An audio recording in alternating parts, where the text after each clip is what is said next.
Thanks for tuning into our podcast. We love having you here, and it's our mission to bring you all the latest and greatest tips, skills, and know-how to make you the best that you can be. We know that you have it in you, and we're going to show you how. Now, let's get started.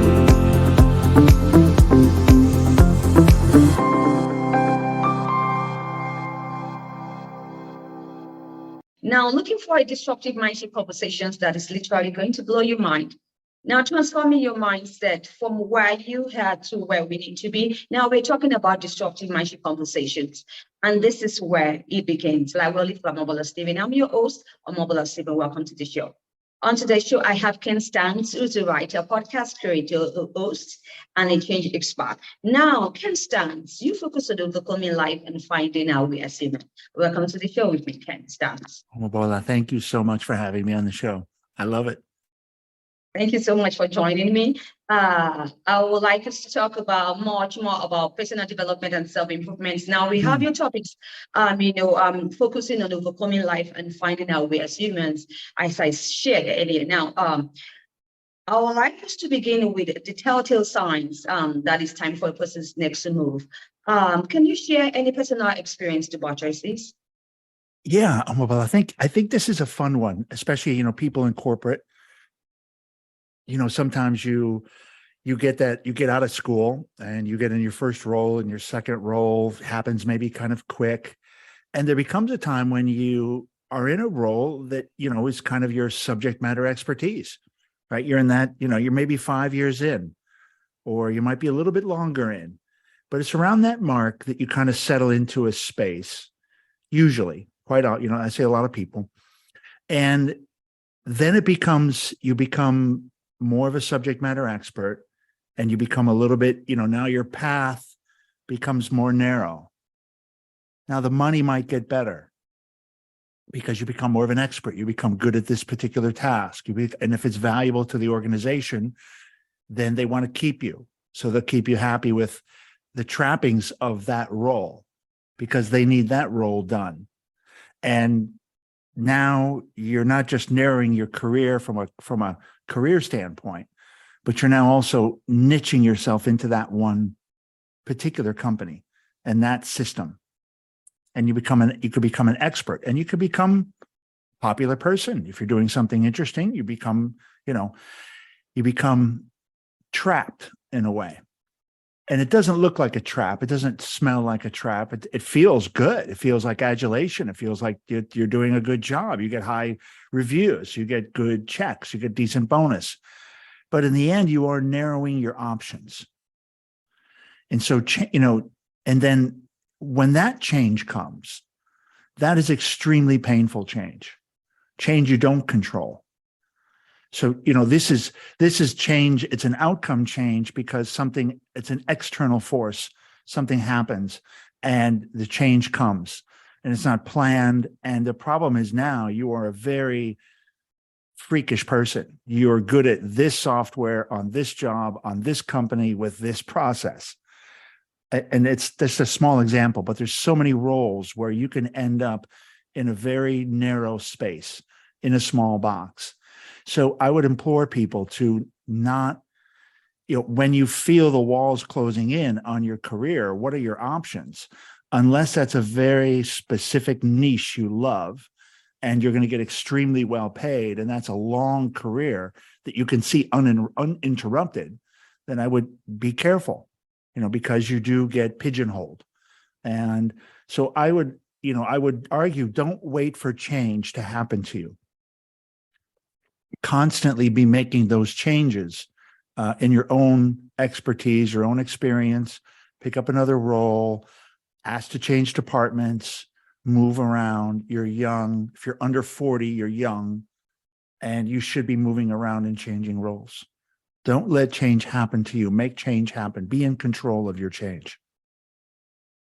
All right. Now, we're still talking about the corporate world. Living the corporate world, is it meant for everybody? Now, I've had a few folks who left the corporate world and realized that it didn't really solve their problems. Yeah. Problem? Yeah. I mean, corporate world may or may not be a source. I don't know if it's a source of your problems in life. It may give you problems in life. I don't think corporate world is, corporate world being, it's a pretty broad definition. And I don't know that there's people who are made or not made for it. I think it's the people you interact with and the role you have, the passions you've got. If your passions are being met, if your inner kind of self-creativity and your ideas, if you're able to do those or execute your expertise at a high level, I don't know whether it matters whether you're in corporate or not. You can find a lot of satisfaction in corporate. I was very well, and I was good at, but I was also very good at that. I don't know if there are people made or not made in the end. I think people fantasize, they will put themselves in the place that I'm not for corporate because, but I do think there are spaces in corporate for most people, especially the different kinds of roles that we can do. And with remote work, and hybrid coming in and out of the office, I think more and more people can kind of fit into that. But corporate is probably not the source of your problems in life. If you're running away from a job because it's your problem, you may find you run into the mirror. All right, that's the Ken. Now let's talk about overcoming life, right? So, and also finding our way as human in these challenging times that we have. And I know that you agree with me on this. How do we find our way as human? Now, I like to buttress my point with the words of Jim Brown, who said, if you don't design your own life plan, chances are you will fall into someone else's plan. And guess what they've planned for you? So can we get talking, Ken? I love that. I've never heard that before. Well, I'm a big fan of planning. I have one of my rules. I have a book. My second book I'm working on now is called Ken's. I don't have a title yet, so I'm calling it Ken's Rules. I don't think that's a great title, but I'm calling it that for now. And one of my rules is horizon thinking. And it's basically, visionary stuff where you're looking and planning beyond where you can see, over the horizon. So I call it horizon thinking. And the idea there is to think and to plan past where you can see. So it requires imagination. And you can only plot that course from where you stand. So you have to, where you are today, the skills you have, the person you are, the human you are, the relationships you are, and where do I want to be where I can't see? What does that look like? So for me, it was a lot of times, ultimately in this role, doing this job, getting out of corporate, I was asking myself that question, when I'm 80, when I'm 70, what do I want? What's my life like? I can't see it. So I have to imagine it's over the horizon, right? I can't imagine 70. I can't see it, I should say, but I can imagine it. And I imagined, what I saw, I didn't like, retiring from corporate at 65 or 67, what I was going to look like, what am I going to do? What are my options at that age? What am I going to feel like? And so I started to imagining, that conversation and that exercise caused a disruption in my own direction. And, asking the universe, right? Asking God, you're asking God this question. When you keep putting this in the universe over that horizon, you're asking that question, the universe is going to answer you, right? This is the way the universe works. It's a zero-sum game. It's 100% balanced. Everything ends 1 plus, it's 1 minus, it's 1 minus 1, 0. It's totally, the universe is in such balance that even our thoughts can disrupt it and force it to align. I really believe this. And so this horizon thinking technique, imagining what you want to be doing when you're 70, what does that look like?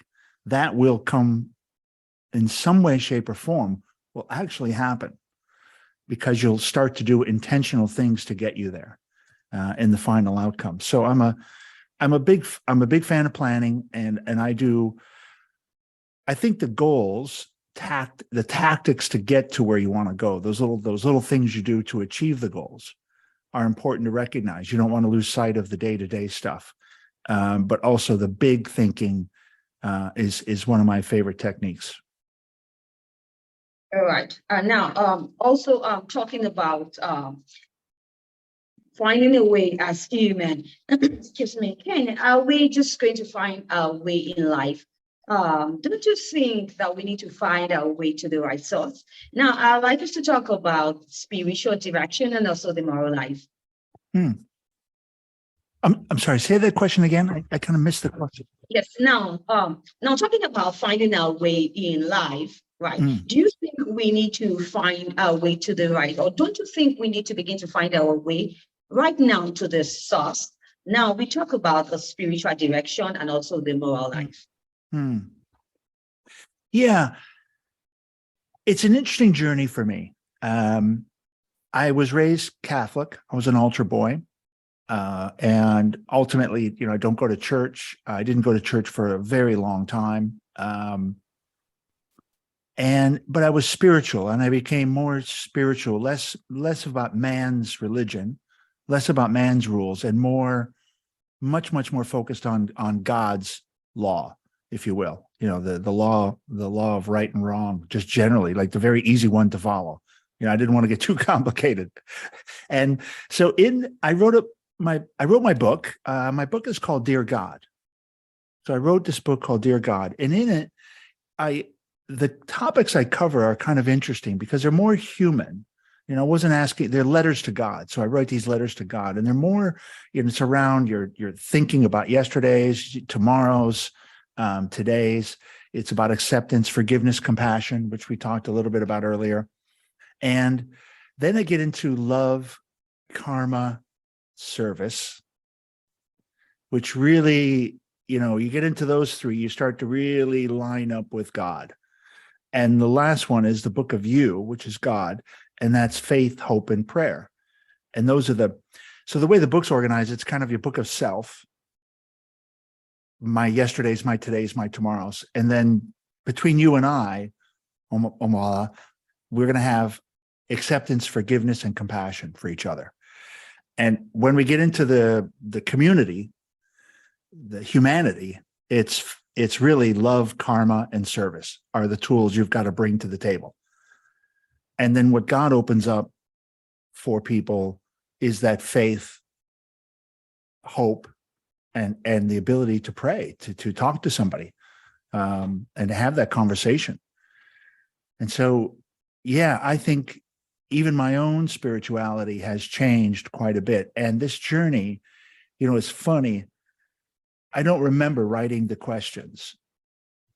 So I wrote 400 questions. I used the book to write 400 questions for my show. And I don't really remember a lot of the questions. 400 questions is a lot of typing and a lot of thinking to come up with 400 questions. It's blurry to me, very blurry. And I kind of laugh because I wrote this book called Dear God. I asked God, are my ideas correct? This is what I think. And, that guy's kind of sneaky. He's got a sense of humor. He sent me on this trip around the country to talk to people, to ask them the questions that I asked him. So I've got this kind of funny, it's a funny outcome, right? I think it's I got a sense of humor about it, at least. Right. Thank you, Ken Stearns, for your insight on today's show. Ken, now you have this personal story, which was of risking all that you have saved and built to chase your own desires. And it worked for you. Now, in this scenario, it may not work for another person. Now, I have 3 questions and one for you. And now, do you think it's worth risking all? That's question number 1. And now, do you think that all dreams are to be pursued? And question 2, and the last question, do you think that a person should follow their dreams or to be realistic?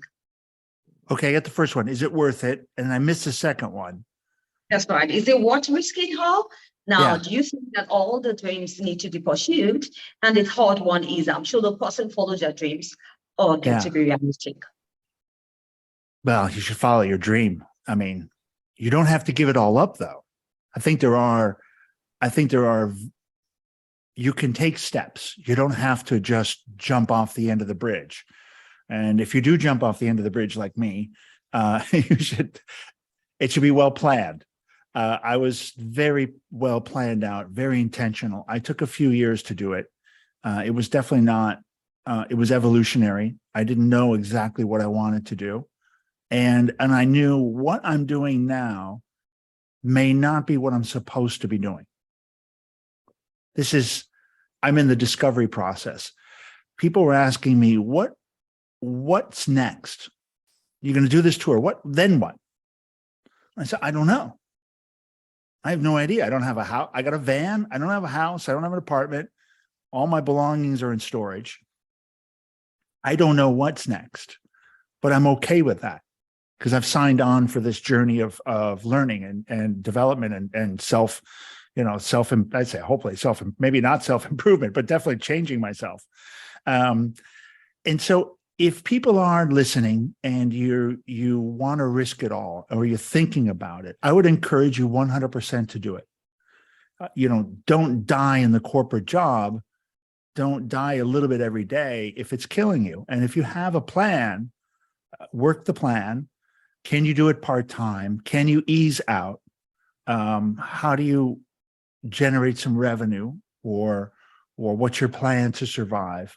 So I think it's 100% worth it.